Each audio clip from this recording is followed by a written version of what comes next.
Hello' everyone ব'লকচোন আজি প্ৰথমটো ভেকেঞ্চিলৈ যাওঁ। প্ৰথম ভেকেঞ্চিটো আহিছে one stop centre under mission শক্তি নাগাঁও। প্ৰথম পষ্টটো এটাই পষ্ট আছে, কেছ ৱৰ্কাৰ। তেওঁলোকে ডেছক্ৰিপশ্যনত দিছে any women having bachelor in law, social work, sociology, social science, psychology with 3 years experience of working with women related work or non governmental project. মানে এইখিনি ছাবজেক্টত তেওঁলোকে বেচেলাৰ ডিগ্ৰী থাকিব লাগিব। লগতে তেওঁলোকে ওমেন ৰিলেটেড কাম কৰা অৰ্গেনাইজেশ্যনত কাম কৰা হ'ব লাগিব বা নন গভৰ্ণমেণ্টেল প্ৰজেক্টত কাম কৰা হ'লেও হ'ব। আৰু এই পষ্টটো মহিলাৰ বাবে। আৰু তেওঁলোকে দৰমহা ৰাখিছে 25,000। ছেকেণ্ড পষ্টটো হ'ল এজন কাউন্সিলাৰৰ প্ৰয়োজন।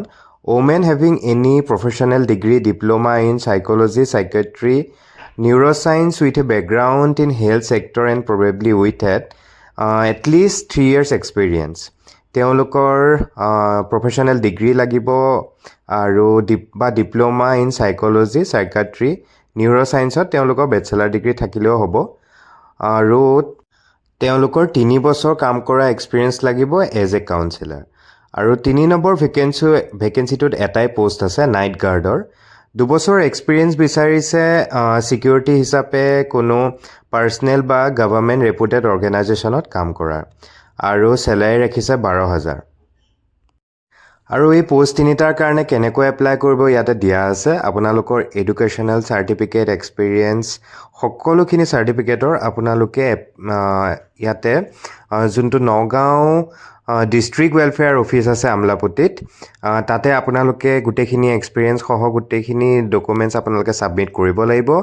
আৰু তাতে এখন এপ্লিকেশ্যন ফৰ্ম পাব, এপেণ্ডিক্স বুলি। সেই ফৰ্মখনো ফিল আপ কৰি এটাচ কৰি গোটেইখিনি আপোনালোকে সোনকালে তাতে দিব লাগিব সেই অফিচটোত।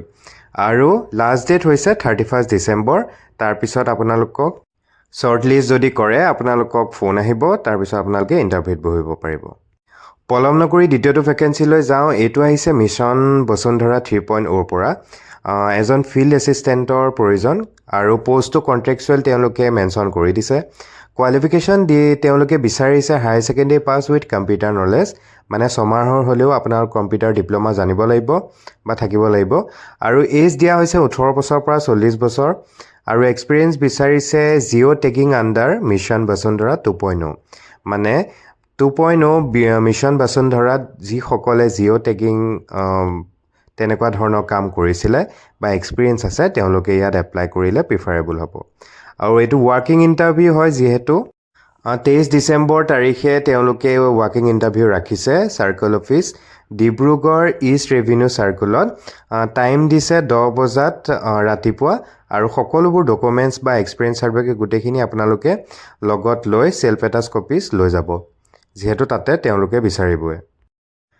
3 নম্বৰ ভেকেঞ্চিটোলৈ আহোঁ। 3 নম্বৰ ভেকেঞ্চিটো আহিছে national highways and infrastructure development corporation limited, আৰু চমুকৈ NHIDCL।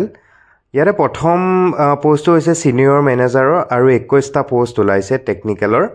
চেলাৰী ৰাখিছে তেওঁলোকে 70,000 পৰা 2 লাখ টকালৈকে। এজ লিমিট দিয়া হৈছে 38 years। দ্বিতীয় পষ্টটোত 15টা ভেকেঞ্চি আছে, ডেপুটি জেনেৰেল মেনেজাৰ টেকনিকেল। তেওঁলোকে চেলাৰী ৰাখিছে 80,000 পৰা 2,20,000। আৰু এজ ৰাখিছে তেওঁলোকে 41 yearsলৈকে। আৰু তাৰ পিছৰ পষ্টটো ওলাইছে 7জন জেনেৰেল মেনেজাৰৰ টেকনিকেল, 90,000 পৰা 2,40,000লৈকে চেলাৰী ৰাখিছে। আৰু এজ লিমিট তেওঁলোকে ৰাখিছে 44 years। তাৰ পিছৰ পষ্টটো হৈছে 5জন ছিনিয়ৰ জেনেৰেল মেনেজাৰৰ টেকনিকেল, চেলাৰী ৰাখিছে 1 lakhৰ পৰা 2,60,000। আৰু এজ লিমিট ৰাখিছে 48 years। এই গোটেইখিনি পষ্টৰ বাবে আপোনালোকে এপ্লাই কৰিব হ'লে তলত দিয়া লিংকটোত যাব লাগিব, www.nhidcl.com। এই লিংকটোত গৈ আপোনালোকে এপ্লাই কৰিব পাৰে। যিহেতু ইয়াত এক্সপিৰিয়েঞ্চ কিমান লাগিব, কোৱালিফিকেশ্যন কি লাগিব গোটেইখিনি দিয়া নাই, এই লিংকটোতে আপোনালোকে সকলোখিনি পাই যাব। আৰু লাষ্ট ডেট দিয়া হৈছে 19 জানুৱাৰী। গতিকে যথেষ্টখিনি সময় আছে, সোনকালে আপোনালোকে এপ্লাই কৰি দিব, যিহেতু এইটো চেণ্ট্ৰেল গভৰ্ণমেণ্টৰ পষ্ট হয়। তাৰ পিছৰ পষ্টটোলৈ আহিছোঁ, হায়াৰিং ফাইনেন্স এছ'চিয়েট। এজন ফাইনেন্স এছ'চিয়েটৰ প্ৰয়োজন। অৰ্গেনাইজেশ্যনটো হ'ল বসুন্ধৰা। লোকেশ্যন তেওঁলোকে দিছে নয়াগড়, উৰিষ্যাৰ ভেকেঞ্চি হয়তো। লাষ্ট ডেট দিছে 23 ডিচেম্বৰ 2025। কোৱালিফিকেশ্যন বিচাৰিছে BCom আৰু নলেজ অফ টেলি জানিব লাগিব আপোনালোকে আৰু এক্সপিৰিয়েঞ্চ বিচাৰিছে এবছৰৰ পৰা 2 বছৰ এক্সপিৰিয়েঞ্চ একাউণ্টিঙত আৰু তলত এটা ইমেইল আইডি দিয়া আছে ইমেইল আইডিটো আপোনালোকে CVখন পঠাই দিব পাৰে আৰু চেলাৰী তেওঁলোকে ৰাখিছে 18,000 পৰা 22,000 তাৰ পিছৰ ভেকেঞ্চিটোলৈ আহিছোঁ এইটো আহিছে কৃষ্ণকান্ত সন্দিকৈ ষ্টেট অপেন ইউনিভাৰ্চিটিৰ পৰা প্ৰথম পোষ্ট এটা ওলাইছে এছ'চিয়েট প্ৰফেচাৰৰ ছ'চিয়লজিৰ বাবে দ্বিতীয় পোষ্ট এটা ওলাইছে ছেক্ৰেটাৰী টু ভাইচ চেঞ্চেলৰৰ বাবে তৃতীয়টো ওলাইছে এজন মাল্টিপল টাস্কিং ষ্টাফৰ বাবে গ্ৰেড 4 আৰু কেনেকৈ এপ্লাই কৰিব www.kkhsou.in এই লিংকটোত গৈ আপোনালোকে এপ্লাই কৰিব পাৰে আৰু লাষ্ট ডেট দিয়া হৈছে 9 জানুৱাৰী 2026 তাৰ পিছৰ ভেকেঞ্চিটো আহিছে অটল অমৃত অভিযান ছ'চাইটিৰ পৰা আছাম ৱাক ইন ইণ্টাৰভিউ প্ৰথম পোষ্টটোত 6টা ভেকেঞ্চি আছে হস্পিটেল এডমিনিষ্ট্ৰেটৰ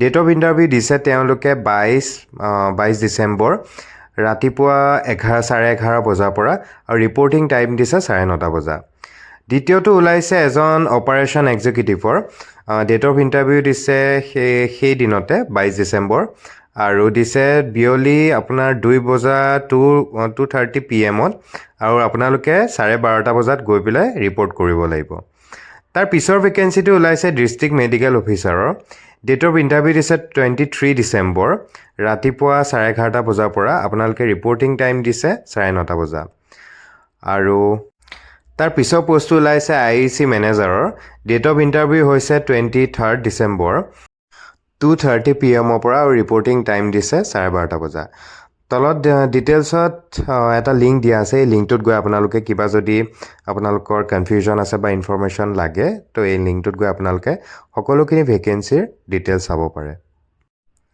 তাৰপিছত আহিছোঁ শেষৰটো ভেকেঞ্চিলৈ এইটো আহিছে GIS এছিষ্টেণ্ট ৰিকুৱাৰমেণ্ট GIS এছিষ্টেণ্টৰ প্ৰয়োজন এজন GIS এছিষ্টেণ্টৰ প্ৰয়োজন হৈছে 21 বছৰৰ পৰা 45 বছৰ বয়স দিছে আৰু কোৱালিফিকেশ্যন তেওঁলোকে বিচাৰিছে BA with geography geology mathematics geo' information physics computer science or diploma in GIS বা আপোনালোকৰ MTech MSc ইন GIS আৰু ৰিম'ট সেন্সিং বা geo' informatics MCA MA MSc in geography geology mathematics environmental science etcetera এইখিনিত যদি আপোনালোকৰ এইখিনি qualification আছে তেন্তে এপ্লাই কৰিব পাৰিব আৰু এক্সপিৰিয়েঞ্চ তেওঁলোকে বিচাৰিছে 2 বছৰ এক্সপিৰিয়েঞ্চ বিচাৰিছে ৰেলিভেণ্ট ফিল্ডত বা GISত আপোনালোকৰ এক্সপিৰিয়েঞ্চ থাকিব লাগিব কাম কৰাৰ চেলাৰী ৰাখিছে তেওঁলোকে 25,000 আৰু ডকুমেণ্টছ তেওঁলোকে বিচাৰিছে self status copy of experience certificate identity card address proof HSLC admit educational certificates and marksheets এই সকলোখিনি ডকুমেণ্টছ আপোনালোকে লৈ যাব লাগিব সেল্ফ ষ্টেটাছ কপি সৈতে আৰু যেতিয়া আপোনালোকে ইণ্টাৰভিউ দিব যাব আৰু তলতে এটা এপ্লাই লিংক দিয়া আছে এই লিংকটোত গৈ আপোনালোকে এই পোষ্টকেইটাৰ বাবে এপ্লাই কৰিব পাৰে গতিকে ভিডিঅ'টো যদি আপোনালোকৰ ভাল লাগিল তেন্তে বা আপোনালোকৰ যদি ৰেলিভেণ্ট এক্সপিৰিয়েঞ্চ বা এডুকেশ্যন কোৱালিফিকেশ্যন আছে তেন্তে আপোনালোকে পোষ্টকেইটাত এপ্লাই কৰিব পাৰিব আৰু যদি ভাল লাগিলে তেন্তে আপোনালোকৰ ফ্ৰেণ্ডছৰ মাজতো দি দিব কাৰোবাৰ সুবিধা হ'ব আৰু মোৰ এই চেনেলটো ছাবস্ক্ৰাইব কৰি দিব আৰু কমেণ্টছ এণ্ড লাইক শ্বেয়াৰ কৰি দিব ধন্যবাদ